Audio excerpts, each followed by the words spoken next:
Hi అండి. Good morning అందరికీ. So time అయితే మార్నింగ్ 6 అయితే అవుతుంది. నేను 5:30కి అయితే లేచాను.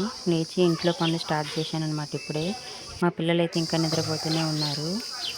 సో ఇంట్లో పనులంటే ఫస్ట్ బర్రెల దగ్గర పేడ కసు అయితే తీయాలి. నేను ఎప్పుడు తీయను. ప్రతిసారి మా అమ్మమ్మ అయితే తీసిద్ది. సో మా అమ్మమ్మ అయితే ఊరికెళ్ళిపోయింది. అవి చూడండి నా కళ్ళు ఎలా చూస్తున్నాయో. వచ్చిందండి వయ్యారి. అదనమాట వాటి డైలాగు. అట్లా చూస్తూనే నన్ను ఎప్పుడు రంది ఒకసారిగా వస్తే వచ్చిందండి వయ్యారి అనుకోకుండా ఏమంటే అవి మాత్రము. సో వచ్చిన పని అయితే గబగబా ఫాస్ట్గా పేడ కాసులు అయితే తీసేయాలి. నేను వాటిని నీళ్ళకైతే ఇప్పాను తొట్టి దగ్గరికి. అవి నీళ్ళు తగ్గి ఇంకా బయటకైతే రాలేదు. సేమ్ నేను కొత్తని కదా, అవి నా కోసం అలానే ఇంటికాడ నిలబడి చూస్తూ ఉన్నాయి అన్నమాట. నేను పోయేదాకా, నేను వెళ్ళేదాకా కూడా అవి ఇంట్లోనే ఉన్నాయి. మాకు పెద్ద దూరమేం కాదులేండి, బెర్రలు కట్టేసుకోవటం ఇంటి ఎదురేను.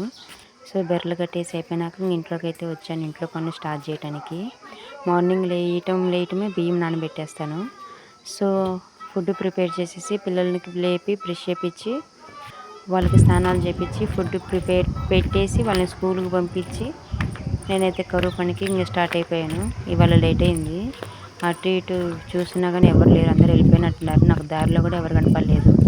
సో అక్కడికి వెళ్ళగానే పని ఏమన్నా స్టార్ట్ చేసినారంటే అప్పుడే మట్టి దువ్వి అయితే పెట్టినారు. ఇంకా పని ఎవరు చేయలేదు. నేను లేట్ అనుకున్నా, నేనేం లేట్ కాదులేండి. సో పని అంతా చేసేసి ఇంటికైతే బయలుదేరాను. ప్లీజ్ సబ్స్క్రైబ్ చేసుకుని నా ఛానల్. నేను ఇంకా